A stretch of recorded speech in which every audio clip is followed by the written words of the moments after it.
want to present to you a couple of scenarios that we're all familiar with here in the education world. First, picture a student walking into a classroom. Let's say they have their hood up. Because it's a social norm and a school rule, the first thing the teacher says to the student is, "Please put your hood down." Instantly, the student explodes, yelling, "Why are you always talking to me? You're always looking for something to say to me." The student storms out the room yelling inappropriate language, all because they were simply asked to take their hood down. Second scenario I'm going to take from my own personal experience with me being the adult or the teacher in this story. After a stressful class period with some students that were being difficult, found myself feeling extremely frustrated. As we switched to the next class, my next group of students came in. The minute a couple of students sat down and quietly started talking to one another, I began yelling at them, using the inappropriate phrase, "Shut up!" Then I turned my attention to a student getting up to sharpen a pencil, and I yelled, "Sit down, I didn't give you permission to get up." I wish I could say I realized I was taking my frustration out on the students and that hadn't really done much. But the truth is, I kept yelling until it escalated with me kicking the student out because they basically told me I was tripping and overreacting. As we enter into the final stretch of the school year, we need to understand that a predictable pattern repeats itself every school year. Students and adults both begin to feel the stress and pressure of finishing the year off. When people are stressed out, we tend to react with emotion to even the littlest thing that seems insignificant to others. Which is why I want to talk to you about the mindfulness practice of paying attention to self and others. It's a simple premise. All you have to do is take some time in the day to sit in calmness and quietness and pay attention to how you are feeling. And when you pay attention to how you are feeling, you'll better be able to notice how others are feeling. Here's the key idea. However you are feeling, you tell yourself that it's okay. It's normal to feel like that, and then you allow yourself to feel that way.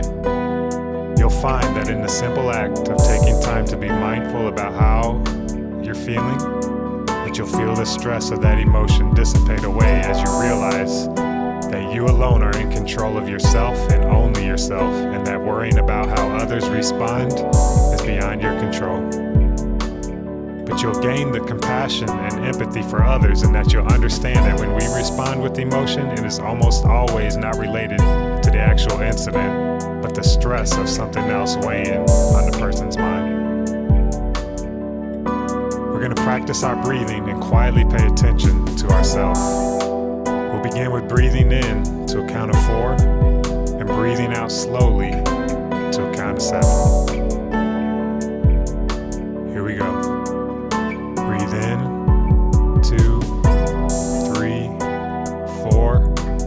Breathe out, 2, 3, 4, 5, 6, 7. Breathe in, 2, 3, 4.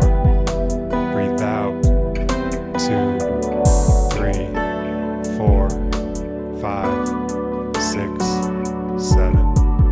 As you continue breathing in, slowly recognize what is going through your mind. Now breathe out and imagine slowly releasing whatever it was, letting it go. Breathe in thoughts of calmness, peace, hope. Breathe out and let go of any negativity that is weighing you down. Continue breathing in silence. Let your mind rest and simply focus on breathing out. Breathe in. Breathe out.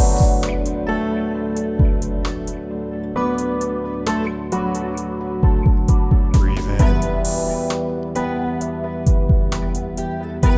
Feel your lungs fill with air and breathe it out slowly. Feel the pressure release as you slowly release the air out. As you breathe in, let yourself feel what you're feeling. As you breathe out, give yourself room and grace and understanding that you want others to give you in your moments of frustration.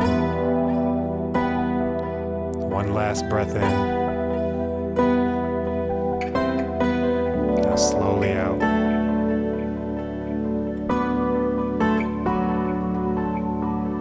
And remember, being mindful of how you are feeling and giving yourself room to feel that way will allow you to better be aware of others and respond to them in their moments of frustration.